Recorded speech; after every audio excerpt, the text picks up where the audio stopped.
ರಾಜ್ಯಪಾಲರಿಗೆ ನಿನ್ನೆ ಜೆಡಿಎಸ್ ನಿಯೋಗ ದೂರು ಕೊಟ್ಟಿರೋ ವಿಚಾರಕ್ಕೆ ಸಂಬಂಧಪಟ್ಟಂತೆ ಬಸವಣ್ಣನ ತತ್ವಗಳನ್ನ ಉಲ್ಲೇಖಿಸಿ ಜೆಡಿಎಸ್ ನಾಯಕರಿಗೆ ಡಿಕೆ ಶಿವಕುಮಾರ್ ಟಾಂಟ್ ಕೊಟ್ಟಿದ್ದಾರೆ. ಲೋಕದ ಡೊಂಕ ನೀವೇಕೆ ತಿದ್ದುವಿರಿ? ನಿಮ್ಮ ತನುವ ಸಂತೈಸಿ, ನಿಮ್ಮ ಮನವ ಸಂತೈಸಿ, ಮೊದಲು ನಿಮ್ಮ ಮನೆ ಸರಿ ಮಾಡ್ಕೊಳ್ಳಿ, ಆಮೇಲೆ ಬೇರೆಯವ್ರ ಬಗ್ಗೆ ಮಾತನಾಡಿ ಅಂತ ಡಿಕೆ ಶಿವಕುಮಾರ್ ತಿರುಗೇಟು ಕೊಟ್ಟಿದ್ದಾರೆ. ಕುಮಾರಸ್ವಾಮಿ ಆರೋಪಕ್ಕೆ ಡಿಕೆಶಿ ನೀಡಿದ ತಿರುಗೇಟು ಇದು.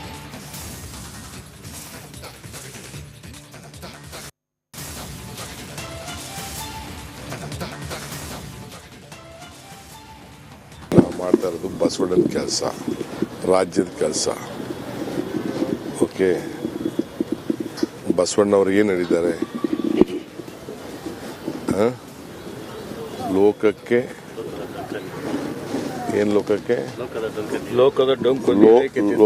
ಲೋಕದ ಡೊಂಕಕ್ಕೆ ನೀವೇಕೆ ತಿದ್ದುವಿರಿ? ನಿಮ್ಮ ತನವ ಸಂತೈಸಿಕೊಳ್ಳಿ, ನಿಮ್ಮ ಮನವ ಸಂತೈಸಿಕೊಳ್ಳಿ. ಬೇರೆಯವರ ಇದಕ್ಕೆ ಯಾಕೆ ಫಸ್ಟು ಇದೇ ಅಂತರಂಗ ಶುದ್ಧಿ, ಇದೇ ಬಹಿರಂಗ ಶುದ್ಧಿ. ಫಸ್ಟು ನಿಮ್ಮ ಮನೆ ರಿಪೇರಿ ಮಾಡ್ಕೊಳ್ಳಿ ಅಂತ ಹೇಳಿದ್ದಾರೆ ಎಲ್ಲರಿಗೂ ಕೂಡ. ಬೇರೆಯವ್ರ ಬಗ್ಗೆ ಯಾಕೆ ಮಾತಾಡ್ತೀರಿ? ಲೋಕದ ಡಂಕೆ ಯಾಕೆ ಹೇಳ್ತಾ ಇದ್ದೀರಿ? ನಿಮ್ಮ ಮನೇಲಿರೋ ಡೊಂಕನ, ನಿಮ್ಮಲ್ಲಿರೋ ಡೊಂಕನ ನೀವು ತಿದ್ಕೊಳ್ಳಿ ಅಂತ ಹೇಳಿದ್ದಾರೆ. ಅದನ್ನು ನಾವು ಪಾಲನೆ ಮಾಡ್ಕೊಂಡು ಹೋಗೋಣ. ಪೆನ್ಡ್ರೈವ್ ಕೇಸ್ ಪಾರದರ್ಶಕವಾಗಿ ನಡಿಬೇಕು, ತನಿಖೆ ಯಾವ ರೀತಿ ಪಾರದರ್ಶಕವಾಗಿ ಸಾಗುತ್ತೆ ಅನ್ನೋದು ಸದ್ಯಕ್ಕಿನ ಪ್ರಮುಖ ವಿಚಾರವಾಗಿದೆ ಅಂತ ನಿಖಿಲ್ ಕುಮಾರಸ್ವಾಮಿ ಅವರು ಹೇಳಿದ್ದಾರೆ.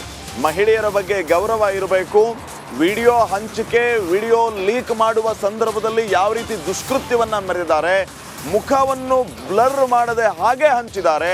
ಇಂಥ ನೀಚರ ವಿರುದ್ಧ ಕಠಿಣ ಕ್ರಮ ಆಗಲೇಬೇಕು ಅನ್ನುವಂತಹ ಆಗ್ರಹ. ನಡಿ ಈಗ ಶುರು ಮಾಡೋಣ. ಕೇಸರಿಯಿಂದ ಮನೋಲ್ಲಾಸ ಮನಸ್ಸು ಮತ್ತೇರಿ ಕುಣಿದಾಡಿದೆ ನೋಡು, ಮನಸ್ಸು ಮತ್ತೇರಿ ಕುಣಿದಾಡಿದೆ ನೋಡು. ಕ್ಷಣ ಕ್ಷಣವೂ ಆಚರಿಸಿ ಕೇಸರಿ ಹಬ್ಬ. ವಿಮಲ್ ಬಾಯಲ್ಲಿ ಹೇಳಿ ಕೇಸರಿ. ನಿಖಿಲ್ ಕುಮಾರಸ್ವಾಮಿ ಅವರಿಂದ ಕೇಳಿ ಬಂದಿದೆ, ತನಿಖೆ ಪಾರದರ್ಶಕವಾಗಿ ಆಗಬೇಕು ಅನ್ನುವಂತಹ ಒತ್ತಡವನ್ನ ಕೂಡ ನಿಖಿಲ್ ಕುಮಾರಸ್ವಾಮಿ ಅವರು ಮಾಡಿದ್ದಾರೆ. ಮಂಡ್ಯದಲ್ಲಿ ಮಾತನಾಡ್ತಾ ಹಲವು ವಿಚಾರಗಳನ್ನು ಅವರು ಪ್ರಸ್ತಾಪ ಮಾಡಿರೋದು. ಪೆನ್ಡ್ರೈವ್ ಹಂಚಿರೋ ಪಾಪಿಗಳ ವಿರುದ್ಧ ತನಿಖೆ ಆಗಬೇಕು ಅನ್ನುವಂತಹ ಆಕ್ರೋಶವನ್ನ ವ್ಯಕ್ತಪಡಿಸಿದ್ದಾರೆ. ಪ್ರಜ್ವಲ್ ರೇವಣ್ಣ ನನ್ನ ಸಂಪರ್ಕದಲ್ಲಿ ಇಲ್ಲ ಅಂತ ಇದೇ ಸಂದರ್ಭದಲ್ಲಿ ನಿಖಿಲ್ ಕುಮಾರಸ್ವಾಮಿ ಅವರು ಹೇಳಿದ್ದಾರೆ.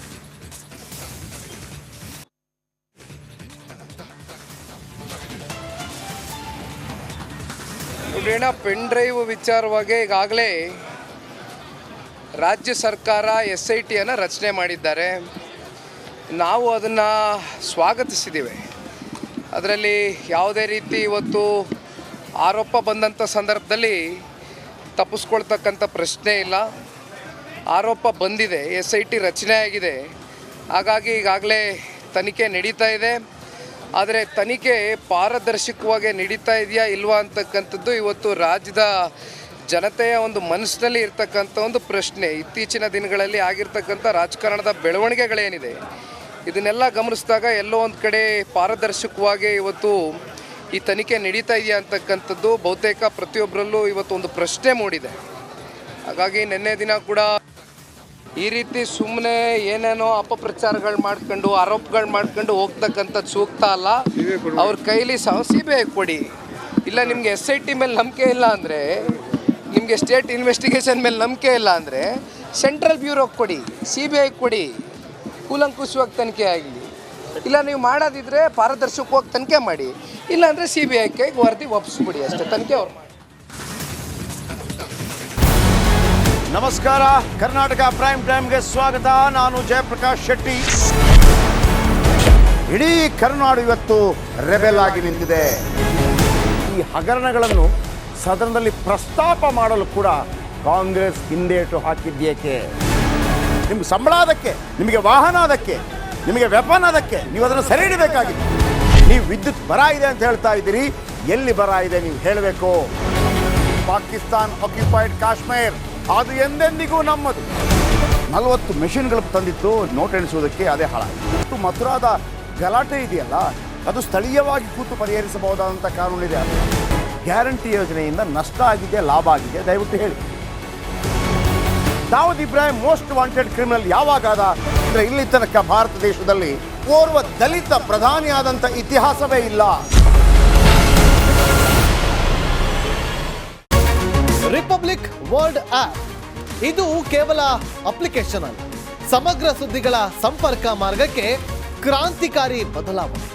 ರಿಪಬ್ಲಿಕ್ ವರ್ಲ್ಡ್ ಆಪ್ ಕೇವಲ ಸುದ್ದಿ ಅಪ್ಲಿಕೇಶನ್ ಅನ್ನ ಪರಿಚಯ ಮಾಡ್ತಾ ಇಲ್ಲ, ಬದಲಾಗಿ ಡಿಜಿಟಲ್ ಸುದ್ದಿ ಬಳಕೆಯ ಹೊಸ ಯುಗಕ್ಕೆ ನಾಂದಿ ಹಾಡ್ತಾ ಇದೆ. ಇದೊಂದು ಬ್ರೇಕಿಂಗ್ ನ್ಯೂಸ್, ಪ್ರಭಾವಶಾಲಿ ಕಾರ್ಯಕ್ರಮಗಳಿಗೆ ಗಟ್ಟಿಯಾದ ವೇದಿಕೆ. ರಿಪಬ್ಲಿಕ್ ವರ್ಲ್ಡ್ ಅಪ್ಲಿಕೇಶನ್ ಈಗ ಲೈವ್ ಆಗಿದೆ. ಗೂಗಲ್ ಪ್ಲೇ ಸ್ಟೋರ್ ಮತ್ತು ಆಪಲ್ ಆಪ್ ಸ್ಟೋರ್ ಎರಡರಲ್ಲೂ ಲಭ್ಯವಿದೆ. ಈಗಲೇ ಡೌನ್ಲೋಡ್ ಮಾಡಿ.